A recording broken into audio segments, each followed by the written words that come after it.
Hello everyone, welcome to LA Spectacular with Norma V. I'm your host Norma Vocal, and tonight we have a treat for you guys. He's a comedian, a great actor, and most of all, he works with kids wrestling, right? Yep. So thank you so much for coming. Appreciate His name is Aldo Juliano. For those that don't know him, and from now on, you know, he's gonna be famous because he's here in our show. There you go. But So I gotta tell you something, Norma. Right. I was leaving the house tonight. I told my mom I was coming over here to do the show, and she said, "Aldo," she's a very sweet Italian woman. She said, "Aldo, break a leg." Oh. And then my old man, he's in the background. He's very Italian too. He said, "Hey, Sugaz, break as many as it takes." I know, I love Giuliano, Aldo Giuliano. That's pretty cool. Yeah, my mom's maiden name was Giuliani. No. Yeah. And I think that's, I don't know if that's the reason why, but see, one of my arms is shorter than the other. Do you think that's because? Yeah, probably. But you know that if your one arm's is shorter than the other and you're Italian, it's considered a speech impediment. Really? I didn't know.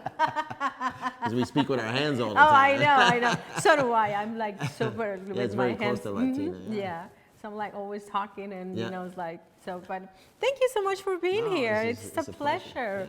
Yeah. So I know you're an actor, you're a comedian, and you work with kids, you know, with wrestling, and I know you're a great coach. Oh, and sweet, so, yeah, but talk to us a little bit about what's the most, you know, that you're most passionate about. Ooh.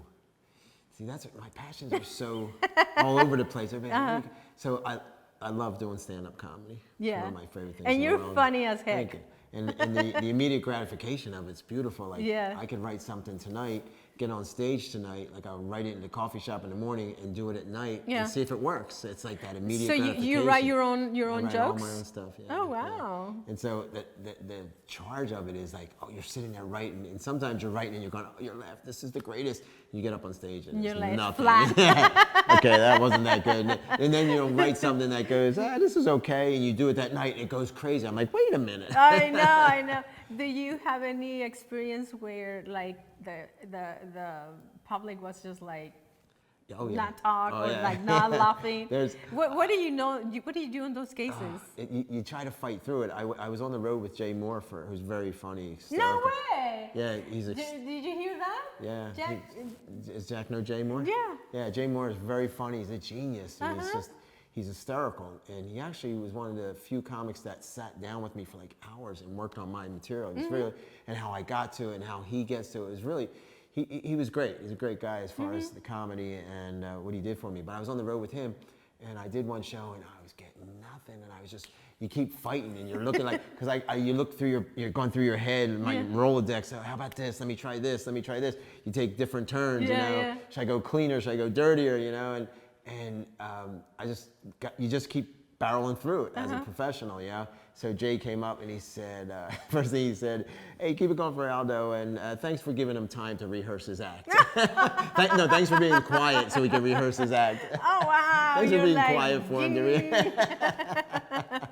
So there's times you go through that, you're like, oh, please. And then there's other times that you feel like you're a rock star. We were in Erie, Pennsylvania, and they light you to tell you when to get off. They give you a light. It means you got a minute left or whatever you asked them for. And I was rolling, and the light came on in a slightly different section. I still should have seen it. But I was rolling. I was having fun. They're laughing and screaming. And I see Jay over there going like this. I'm like, oh, the light's on. Because you're having so much fun, and it's rolling. Yeah, then you cannot forget about it. Yeah, you don't want to stop. It's like, Wow. That's so cool. So I know the comedian and then the wrestling and then on the acting side. So the acting I love too. So I kind of go the comedy, and then the acting is just I could be somebody different every day, and I love, like I feel like I'm a sweetheart. Like I'll give you the shirt off my back if you need it. But I get cast as a bad guy a lot. I can't understand why with this pretty face. Oh no. But it's just, I don't know. I think it's just, you know. Yeah, it's pretty as I am. I get all these bad guy roles. But I love it because the bad guy is fun. You know, and I could be as mean as I want.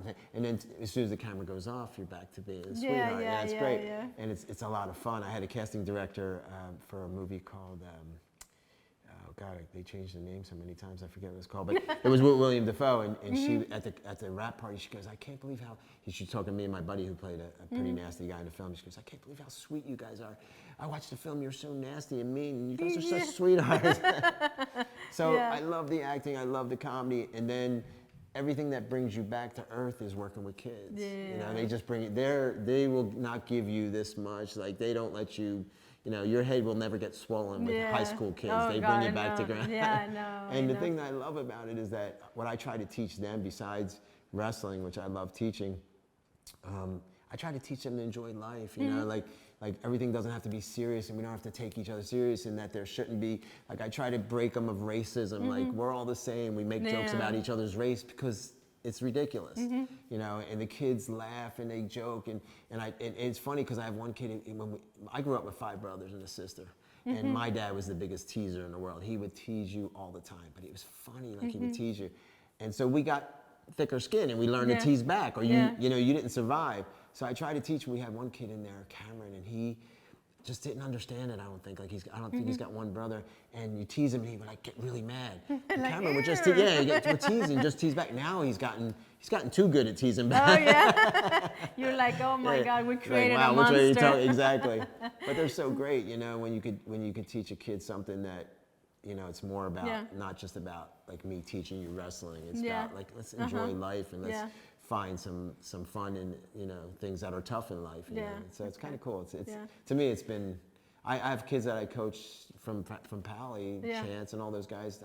They graduated 4 or 5 years ago. We still go out to dinner together. That's cool. Yeah, That's awesome. and I still talk with them. I took them to Vegas. Yeah, it's great. You know, it's nice to build that kind of relationship with a kid. You know, that's so cool. Yeah, it's fun. So I know that we didn't talk about this at the beginning of the, you know, your presentation, but I know that you once upon a time. Once upon a time. You many follicles ago. Many follicles ago. And a lot of pounds ago too. Can you talk to us about that? So back in 1980 something, I was baby. I worked at Chippendales, the world famous Chippendales. Can you believe that? Yeah. Can't believe it now, right? No, you're still pretty good looking though. It was a fun time. It was a neat little thing I stumbled into. I was going to New York to act, and a guy that I knew said, you should try to get in Chippendales, because you can work at night, make good money, and then you got all your daytime to go to acting class and auditions and stuff. So I went in there. The first day was the best though. So I walk in, and I'm 5'10", stretching it if I stick my hair up a little bit. And so I walk in, and the associate producer, his name was Steve. I can't remember his last name, Steve. And I said, yeah, I'm here for a job. And he says, well, how tall are you? And I said, I'm 5'10". He goes, well, we don't hire anybody under 6 foot. And so I'm getting ready to turn around. I was like, God, I didn't even get a chance to, like, nothing. And as I'm like, show my assets. Show my talent. Take out my shirt. So as I'm getting ready to turn around, Nick DeNoia, who was one of the owners who ended up getting shot, I did a couple of interviews about, he comes barreling in. He was just a whirlwind, and he comes barreling up the steps, and he turns, and he looks at me, he says, what are you doing here? I said, I'm looking for a job. He goes, take off your shirt. Let me see you look like that. And behind me was the poster of the guy standing like this. So I'm great. I'm like, take off my shirt. I just did like that. I was all excited. You know, he goes, good. Make sure Steve gets your info. No, he goes, what's your deal? I go, well, I'm trying to move up here from Philly. I want to start acting. He goes, good. Make sure Steve gets your info. And he boom right out of the room. I'm like, wow. God, what just happened? Yeah. And I'm like, so now Steve is like kind of mad at me, and he comes over with the application and stuff, right? And so now I fill out the application. It says height, 6 foot. so I go to hand it to him after I'm done, and he goes, oh, you're 6 foot now. You grew from here to there. I'm like, I don't know, 5'10", 6 foot. I never measure myself. Who cares? It depends if I'm having a good hair day. And at that time, I had the big hair. So it was fun. It was an interesting. I was with them for 6 years. I ended up going from waiter to host to associate producer. I was running the show. So we'd go in town, I'd build the stages, I'd run the show, and I was in the show, and then I was working closely with Nick DeNoia, he was a genius. He had 2 Emmys for children's television. And okay, wait a minute. He was from children's television? Children's television, yeah, 2 Emmys. Yeah, he went to Chippendales. He had this great idea for this show, and he just turned it into, he made it fun. Yeah. So it wasn't like sleazy. It wasn't like, oh, look at me. Because here's the thing that's interesting. We had a reunion maybe 5 years ago where they took us to Vegas because they still have the show in Vegas. And I felt like they took us in, we watched the show, and it was like, oh, look, I'm sexy. Look, I'm sexy. They go down to naked and they put a towel, which we never did. But it was like they were trying to push the sex in your face, where Nick's show was fun. Like the first character came out, which I did for a while, was a bag over your head. He was the unknown flasher, and you ran around. He opened up his coat, and his G-string lit up, you know, and he ran around. He was like an unknown flasher, and then, you know, you took off the bag, and then it was more about sexy. Yeah. His whole thing was, let's hire sexy guys to just have fun, not to push sex at you. And it was, the show was more fun. It was very like, it was a theatrical show. There was the unknown flasher, and somebody came out to sell our merchandise. There was a comic bit they would do, and then they would go into like the construction worker, and they had a whole scene. Oh, wow. They had ensemble dancers that worked behind them that carried the show because they were really good dancers. And it was really built all around, and it got to the perfect man. You know, and it was how they built the perfect man. They called guys, who has best arms, best legs, best butt, you know, and then they chased him around like they were cutting him up. And then they put him back together and built the perfect man. Perfect man. Oh, wow. But he was never the perfect man because they didn't get his head, you know, his mind. Oh my gosh. But it was neat. It was a neat time. And then his partner, they were always arguing, and his partner had him shot and killed. So I saw that movie. Yeah. So they did a movie. I just did 2 interviews for 2020 and A&E, and now you just did something for A&E, right? Yeah, that was they did. It was called the Chippendales Murders, I think it was called, and it was. It really delved into all that happened and how they found who did it, and went back to his partner and how they got him, and all the mayhem that went on through it. It was sad because they were both making a lot of money, and the sad part for me, I felt like there was so much more I had to learn from Nick. He was teaching me every day. He was such a genius. Like, he would take me into the negotiations where we played good guy, bad guy, and he would lay it out before we went in. In fact, we were in St. Louis, and he goes, you're going to be because I wasn't getting along with them too well, and he said, you're going to be the bad guy here. So he would say something, and they would say this, and I would go, no, Nick, we don't need them. He goes, no, I like them, and one of us would agree with him. Yeah.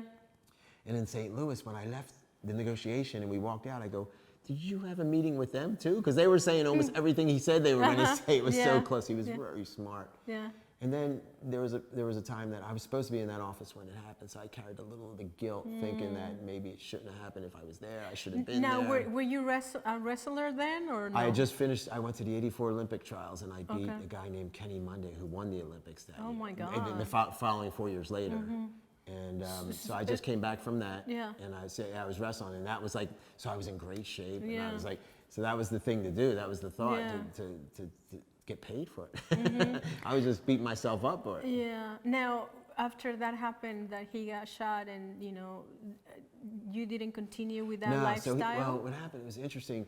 He got shot. I went back to Philly. I was fighting. I had a girlfriend that I want to settle down. What did I want to do? And I wanted to act still. So I ended up moving back to New York. I didn't go back to the club because Steve Banerjee, who had him having him shot, was still running that club. And I was having trouble making money. And my buddy's like, dude, I can still get you a job, excuse me, at Chippendales. I'm like, I don't want to work for that guy. I know he did it, but they weren't proving that he did it yet. He said, just come back. He said, so what? You make your money. So I went back and I worked there for maybe another year or two. Just waitering, making money. It was good money. It was easy money. Yeah. And we had fun. I ain't gonna lie. We had a lot of fun. And I mean, how could you, like, you're partying with 300 women a night going, oh yeah, I guess I could do that. And get paid for it. Totally. So I went back and did it for a little bit, and then I ended up leaving there. And like I said, I was getting little acting jobs here and there, and then I booked a job here in LA. I was gonna ask you how that's you how I ended got up here. So in LA. so then I was dating a girl there, and I booked a job here, and I'm like, I'm going. I'm leaving I didn't even take half of my stuff. I was doing personal training. I had a massage license. I had a massage table. I said, no, I ain't taking that with me. I'm the big time. I hit a TV show, and the TV show, I didn't realize they made 4,000 pilots, and one gets on the air. So I came here thinking our pilot never even made it to the air. So. Yeah, that happens a lot. So I stayed, and then it's been this, and then the up and down, hit some. And right now I'm working with a guy, he did a TV show called California Dreams, kind of doing okay. And so we're kind of excited about that, and now we're doing a film with him, and then the stand-up comedy. Now I'm opening for a guy named Adam Hunter, who's hysterical. Oh, really? He's just a riot. He's just, the thing I love about the comedy is that I'll go on the road with some of these guys, and it's so much fun because you just, besides what you're working on trying to get laughs, the guy you go with usually is always going to make you laugh too. Yeah, like exactly. You're having fun watching what they do, and it's kind of fun. And this guy's a really good guy. He's got a wife, and his little girl is like my best friend. I got a 6-year-old best friend. I don't think she's even 6, but just adorable. And it's nice. It's like a grounding. Thing, and it's fun. I go on the road with him. It's a good time. That's so cool. Yeah. Well, from everything you have done, what's the favorite thing for you? I mean, eating. Okay. I like to eat. Yeah, you like cooking Italian food? food? I cook good. Yeah, I cook real well. You know what? I just tried something new. I'll cook chicken a lot and ground turkey and stuff like that. I tried something different on that. I made liver with bacon and sauteed onions. It was really good. Yeah. My mom was a great cook, and my grandmother. But it's funny with the Italians, they cook and they don't like to pass their recipes on to too much. You know, like my grandmother had all these great recipes, but she was like, it's their secret, like their secret sauce, like McDonald's secret sauce. They don't want to tell you. And it's funny how you try to get it out. My mom, when we were coming up, my brother and I asked her to show us how she made her spaghetti sauce, which she called gravy at that time. And Mom, can you show us how to make the gravy? Yeah, she would show us. Then we walk out of the kitchen, I'm coming in, and she's got sugar in her hand. She's putting on, what are you doing? She goes, oh, it's nothing. I'm like, wait, it's something. She used to put sugar in the sauce to cut the acidity out. That was their little secret. Yeah. I'm like, well, you got to tell me that. That makes a difference. And then you go, how much? I don't know, this much. Well, your hand's different than my hand. Well, yeah, because, you know. Yeah, she would, like, that's how they measured those. She would go, and I cook that way now because a couple of the kids, I used to make a thing I called ALDO Surprise. I actually got on a cooking show with it. Oh, cool. And yeah, it was cool. And I put all this stuff in the kids. I want to buy this stuff so my dad can make it for me. I'm like, oh, I can't really tell you how to do it. It's just, I put a little bit of this, I put a little bit of that. I don't know how much, you know. It's just like, I look at it, I go, yeah, that looks good. Oh, that's so awesome. That's so cool. Well, that's awesome. I mean, you have a lot of success, you know, being with the Chippendales and then coming here. And I know that you've been in a lot of movies. Yeah, I've done a few. Yeah, I've done a few. I wish there would be more. The one fun one was for John Hirschfeld. We did. It was called Reach Me. He was my godfather. Oh, John was your godfather. Yeah, he's a great guy. He's that one that got me. Well, him and Rebecca, his wife, Rebecca Cheney. Nice. Yeah, actually, Rebecca was. You know, because. Were you in the movie she did with Reach Me? No, I was on the stripper movie? Slumber, Slumber Party Splatter. Yeah, I was a waitress. Yeah, okay. That's and I did the scene with Robert Carradine. Oh my gosh, such a character. Really? Oh my God. Oh, that's great. And he knew that it was my first time on the big screen. And he was just like, just follow me. Don't worry about anything. That's so nice. You know. That's good to hear. Yeah, and he was so awesome to me. Like that. Yeah. That's great. And they're the ones that got me on. Yeah, they were so fun. And Thomas Jane, like he put me in the car with Thomas Jane, Danny Trejo, and Chuck Zito. Yeah. And I'm sitting there with these like superstars. And I'm like, that's Reach Me, right? Reach Me. And Thomas Jane was so great, and Danny Trejo was such a sweetheart. We're in the room and they're trading prison stories. I'm like, I feel like they're making this up because they were such nice guys, you know. But they had some real hard prison time. Thomas James was in prison also? Danny Trejo, not Thomas Jane. Danny Trejo and Chuck Zito. Chuck Zito and Danny Trejo. Yeah, but Thomas Jane was a sweetheart. Like Danny Trejo was skipping a line about the gun, and I'm like, all right, you know what? I'm going to try something. I'm going to take the line because it was an important thing about the gun. Yeah. And I said, I'm going to say it, and either John's going to have a heart attack and I'm going to get fired, or it's going to be okay. So he spins the gun, and I go, oh, what kind of gun is that? And he was so great. He put the butt of the gun towards me, like, so I could grab it. And when I went to grab it, he spun it. So now it gave me a reaction like this. And John yells, cut. He comes running over the car. I'm like, oh, I'm getting fired. I can't believe it, right? Like, and he came over and he put his head in the window and goes, keep doing that. That was great. And then Thomas Jane goes, yeah, do whatever you want. Keep going. Roll with it. He was so great. Thomas Jane was amazing to work with. Yeah, he was like, whatever you feel, just go. And he was like, yeah, like we were fooling with the radio. He slapped my hand out. You know, it was neat. He was a great guy to work with. He's so, like, at the moment. You know, it was really cool. Well, you guys, the movie that we're talking about is called Reach Me. So if you guys have a chance, watch it because it's fun. It's actually a fun movie. Yeah, it is fun. And there's full of stars. So many stars. I Sylvester thought that was going to be Stallone was there. Stallone, Nelly. Nelly. Tom Cruise. What's his name from Frasier? Yeah. I always forget his name. Yeah, but the one I'm talking about is the one that is in American Got Talent.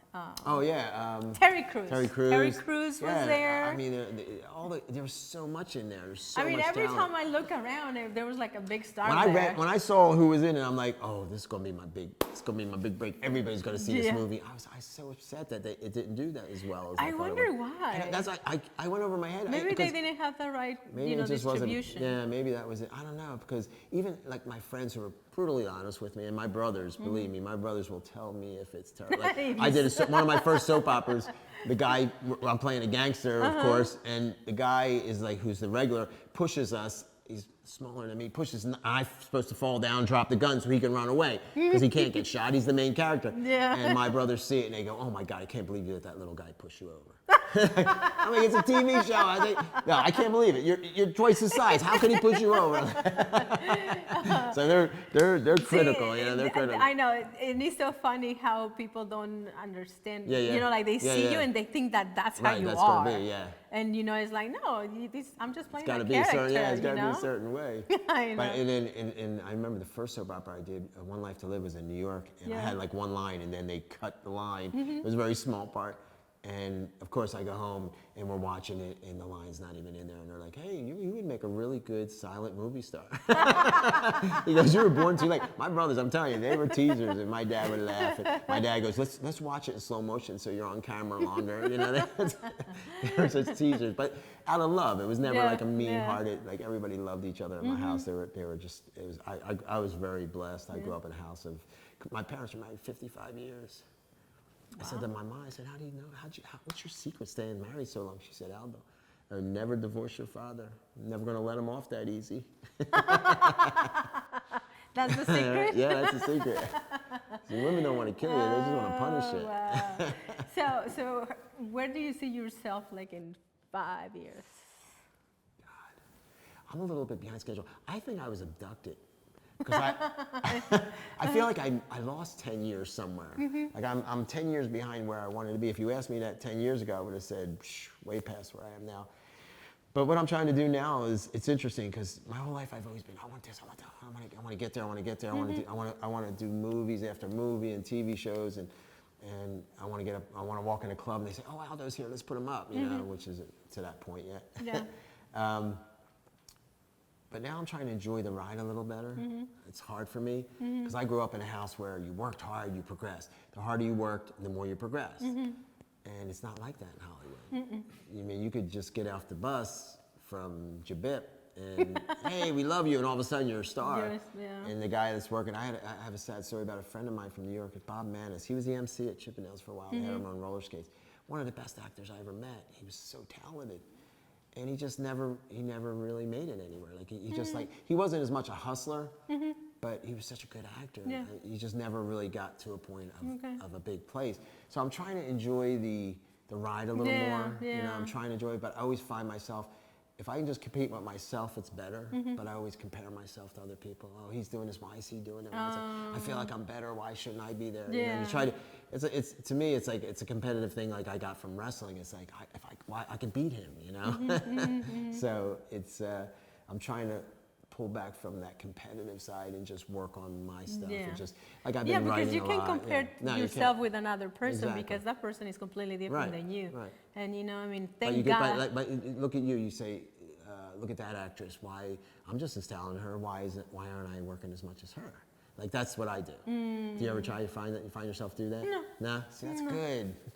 Can you teach me? I just enjoy what I do. See, that's what I'm trying to do more now. Enjoy it more and take it for, because we all have the dream of making all kinds of money, and like I got 5 brothers, I got 17 nieces and nephews, and now I got like 9 grandnieces and nephews. My whole dream was like to build a place big enough so they come out for the summer and the beach, and Sunday nights for dinner. Well, that's so cool. So, well, hopefully one day you'll have that. It gives you something to strive for. You just have to put that out there, because sometimes it's like the energy that we give out is the energy that we receive. Which I'm learning. I had a friend, he passed away. You might have read about it during the pandemic. The wrestler, they were right after the pandemic was kind of calming down. They opened the beaches again. His name's Shad Gaspari. He was a WWE wrestler, big guy, and Shad never had a bad word. I have another friend like that. This guy Jay Razor. They don't have a bad word for anybody. Like you talk, everything is positive, and it's such a beautiful thing. How you doing today? I'm blessed, which I'm trying to now say when people ask me how am I doing. I'm blessed. Because he just always had a positive outlook on everything, and they went in the ocean with his son, and they got caught in a riptide. And he threw his son back to the lifeguard, and he got dragged out. And I just go, God, I didn't know he was your friend. Yeah, he was just on the cusp of, like, he was getting work. He's an actor too. He was just starting to get a lot of work, and just the sweetest guy in the world. So I just always say to myself, just appreciate what you have now and what you try to live that whole thing of, I'm blessed. And I am. I live 2 blocks from the beach. I wake up in the morning, I can see the beach and smell it, and it's like, this is a beautiful day. So what do you say to young fellows that, young Italians? Young Italians? Or whoever are watching, what do you say, that they want to start in this business? I tell them not to get married. No. Really? No, it's not for everybody. Like, I don't think I'm the marrying type. I feel like... Well, at least you're acknowledging exactly. it, I feel like, why should I agitate one woman for the rest of her life when I could totally disappoint hundreds, I'm a giver. Oh, my God. No, it's funny because I'll talk with the kids. They're great. And I'll say, you just got to do what makes you happy, but don't sell yourself short of anything. Like, try it. Like, even when I'm teaching them wrestling, I'm like, they'll go, oh, Coach, I don't think I like that one. You don't know. You hardly tried it. Try it a few. Try it a little bit. See what it does. See, maybe you try being married. maybe you like it. Yeah. I don't know about that. I'm too, like, I watched how my parents were, and they were amazing. Yeah. And like, my dad used to tease me. He would call, "You married yet? When do you get married?" At your age, I had 6 kids already. I go, and you're calling me crazy? You had 6 kids. You were crazy. But my mom, that was her life. She loved it. She goes, I would have had 6 more if I could have. I'm like, she just loved it. It was so, that was what she wanted to do, just raise kids. And they were great at it, Like, I always say, like, I watch people go, oh, I got problems because of my parents. And this. Well, you know what? They didn't get an instruction booklet. They were winging it. They're trying to do the best they can. You got to let that go at some point and say, they did the best they could, and you got to go with it from there. And I was very blessed. I had great family life. We used to go on 2 weeks vacation in Wildwood, New Jersey. It was like the biggest thing. We couldn't wait to get there. My dad would take 5 of us. I sit there and go, I coach kids. I'm like, I don't know how he did it. He would take 5 of us in this little boat with a little motor, all these crab traps and bait, and he'd putter out into the middle of the bay, and we'd crab with the traps. And we'd pick up crabs. We'd get 2 bushels of crabs. We'd take them home. My mom would cook them up in the apartment in Wildwood, New Jersey, smell the place out. With crabs and spaghetti. We give it to we give some to the landlord because they loved my mom for that. And it was just wonderful. It was just the simplicity of it was beautiful, It's just a great time to be with family. See, I think that brings a lot of good memories, me growing up, because we are a big family too. Were you close? Yeah, very close, very close. Now, how many siblings do you have? Okay, altogether 20. Oh, I'm bragging about. Oh, are you kidding? No, but see, the thing is, my mom and dad, when they got together, they were both widows. So my mom had. Oh, so they brought some to the one. Yeah, it's like hers, his, and ours. Oh, okay. So wait, how many did she have? Okay, she had 8, and then my dad. I know, and my dad had another 8, and then we are 5. Oh my God. So that's why we're 21. Oh. I'm over here bragging like, hey, we had, like, oh my God, that's incredible. Yeah. Now, let me ask you this. Where was that at? In Zacatecas, Mexico. Okay. So did you guys have family dinners? Oh, yeah.